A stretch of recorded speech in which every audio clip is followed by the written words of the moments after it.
जय श्री कृष्णा। आज एकादशी के दिन आइए सुनते हैं गीता का यह अध्याय। श्री महादेव जी कहते हैं, पार्वती, दक्षिण दिशा में कोल्हापुर नाम का एक नगर है जो सब प्रकार के सुखों का आधार है। सिद्ध महात्माओं का निवास स्थान तथा सिद्धि प्राप्ति का क्षेत्र है। वह पराशक्ति भगवती लक्ष्मी का प्रधान पीठ है। संपूर्ण देवता उसका सेवन करते हैं। वह पुराण प्रसिद्ध तीर्थ भोग एवं मोक्ष प्रदान करने वाला है। वहाँ करोड़ों तीर्थ और शिवलिंग हैं। रुद्र गया भी वहीं है। वह विशाल नगर लोगों में बहुत विख्यात है। एक दिन कोई युवक पुरुष उस नगर में आया। वह कहीं का राजकुमार था। उसके शरीर का रंग गोरा, नेत्र सुंदर, ग्रीवा शंख के समान, कंधे मोटे, छाती चौड़ी तथा भुजाएं बड़ी बड़ी थी। नगर में प्रवेश करके सब ओर महलों की शोभा निहारता हुआ वह देवेश्वरी महालक्ष्मी के दर्शनार्थ उत्कंठित हो मणिकंठ तीर्थ में गया और वहां दर्शन करके पितरों का तर्पण किया। फिर महामाया महालक्ष्मी जी को प्रणाम करके भक्तिपूर्वक स्तवन करना आरंभ किया। राजकुमार बोला, जिसके हृदय में असीम दया भरी हुई है, जो समस्त कामनाओं को देती तथा अपने कटाक्ष मात्र से सारी जगत की सृष्टि, पालन और संहार करती हैं, उस जगन्माता महालक्ष्मी की जय हो। जिस शक्ति के सहारे उसी के आदेश के अनुसार परमेष्टि ब्रह्मा सृष्टि करते हैं, भगवान अच्युत जगत का पालन करते हैं तथा भगवान रुद्र अखिल विश्व का संहार करते हैं, उस सृष्टि, पालन और संहार की शक्ति से संपन्न भगवती पराशक्ति का मैं भजन करता हूँ। कमले, योगी जन तुम्हारे चरण कमलों का चिंतन करते हैं। कमलालये, तुम अपनी स्वाभाविक सत्ता से ही हमारे समस्त इंद्रिय गोचर विषयों को जानती हो। तुम ही कल्पनाओं के समूह को तथा उसका संकल्प करने वाले मन को उत्पन्न करती हो। इच्छा शक्ति, ज्ञान शक्ति और क्रिया शक्ति, ये सब तुम्हारे ही रूप हैं।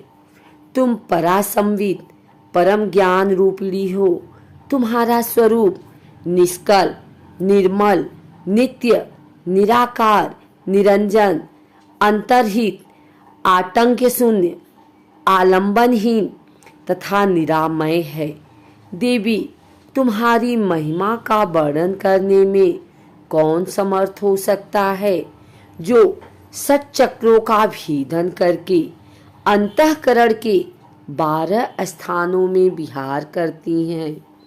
अनाहत, ध्वनि, बिंदु, नाद और कला, ये जिसके स्वरूप हैं, उस माता महालक्ष्मी को मैं प्रणाम करता हूँ।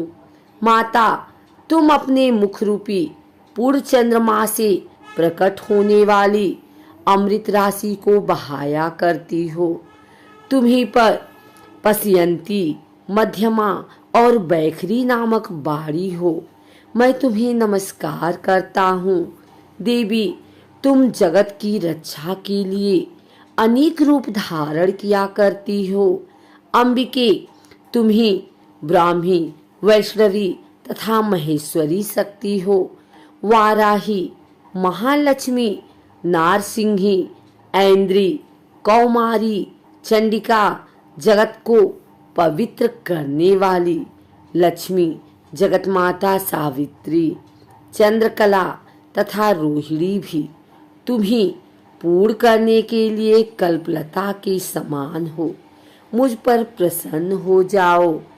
उसके इस प्रकार स्तुति करने पर भगवती लक्ष्मी अपना साक्षात स्वरूप धारण करके बोली, राजकुमार, मैं तुमसे प्रसन्न हूँ। तुम कोई उत्तम वर मांगो। राजपुत्र बोला, माँ, मेरे पिता राजा बृहद्रथ अश्वमेघ नामक महान यज्ञ का अनुष्ठान कर रहे थे। वे दैव योग से रोगग्रस्त होकर स्वर्गगामी हो गए हैं। इसी बीच में युग में बधी हुई मेरे यज्ञ संबंधी घोड़े को, जो समूची पृथ्वी की परिक्रमा करके लौटा था, किसी ने रात्रि में बंधन काटकर कहीं अन्यत्र पहुंचा दिया। उसकी खोज में मैंने कुछ लोगों को भेजा था, किंतु वे कहीं भी उसका पता न पाकर जब खाली हाथ लौट आए हैं, तब मैं सब ऋत्विजों से आज्ञा लेकर तुम्हारी शरण में आया हूँ। देवी, यदि तुम मुझ पर प्रसन्न हो तो मेरे यज्ञ का घोड़ा मुझे मिल जाए, जिससे यज्ञ पूर्ण हो सके। तभी मैं अपने पिता महाराज का ऋण उतार सकूंगा। शरणगतों पर दया करने वाली जगत जननी लक्ष्मी, जिससे मेरा यज्ञ पूर्ण हो, वह उपाय करो। भगवती लक्ष्मी ने कहा, राजकुमार, मेरे मंदिर के दरवाजे पर एक ब्राह्मण रहते हैं, जो लोगों में सिद्ध समाधि के नाम से विख्यात हैं। वे मेरी आज्ञा से तुम्हारा सब काम पूरा कर देंगे। महालक्ष्मी के इस प्रकार कहने पर राजकुमार उस स्थान पर आए जहां सिद्ध समाधि रहते थे। उनके चरणों में प्रणाम करके राजकुमार चुपचाप हाथ जोड़ खड़े हो गए। तब ब्राह्मण ने कहा, तुम्हें माताजी ने यहाँ भेजा है।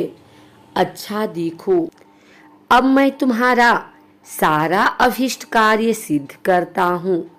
यो कहकर मंत्रवेत्ता ब्राह्मण ने सब देवताओं को वहीं खींचा। राजकुमार ने देखा, उस समय सब देवता हाथ जोड़े थर थर कांपते हुए वहां उपस्थित हो गए। तब उन श्रेष्ठ ब्राह्मण ने समस्त देवताओं से कहा, देवगण, इस राजकुमार का अश्व, जो यज्ञ के लिए निश्चित हो चुका था, रात में देवराज इंद्र ने चुराकर अन्यत्र पहुंचा दिया है। उसे शीघ्र ले आओ। तब देवताओं ने मुनि के कहने से यज्ञ का घोड़ा लाकर दे दिया। इसके बाद उन्होंने उन्हें जाने की आज्ञा दी।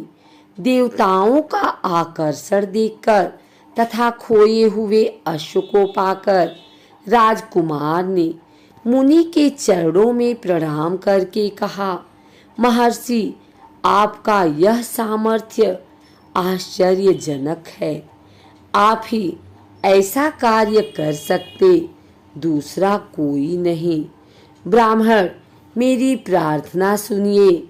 मेरे पिता राजा बृहद्रथ अश्वमेध यज्ञ का अनुष्ठान आरंभ करके दैव योग से मृत्यु को प्राप्त हो गए हैं।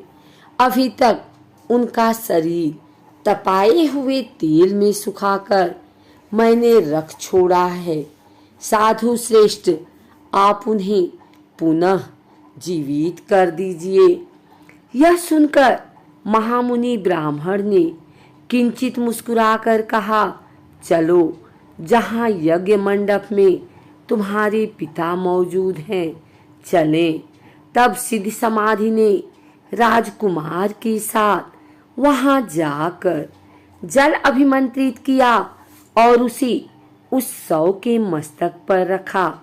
उसके रखते ही राजा सचेत होकर उठ बैठे। फिर उन्होंने ब्राह्मण को देखकर पूछा, धर्म स्वरूप आप कौन हैं? तब राजकुमार ने महाराज से पहले का सारा हाल कह सुनाया। राजा ने अपने को पुनः जीवन दान देने वाले ब्राह्मण को नमस्कार करके पूछा, ब्राह्मण, किस पुण्य से आपको यह अलौकिक शक्ति प्राप्त हुई है? उनके योग कहने पर ब्राह्मण ने मधुर वाणी में कहा, राजन, मैं प्रतिदिन आलस्य रहित होकर गीता के 12वें अध्याय का जप करता, उसी से मुझे यह शक्ति मिली है जिससे तुम्हें जीवन प्राप्त हुआ है। यह सुनकर ब्राह्मणों सहित राजा ने उन ब्रह्मर्षि से गीता के 12वें अध्याय का अध्ययन किया। उसके महात्म्य से उन सबकी संगति हो गई। दूसरे दूसरे जीव भी उसके पाठ से परम मोक्ष को प्राप्त हो चुके हैं।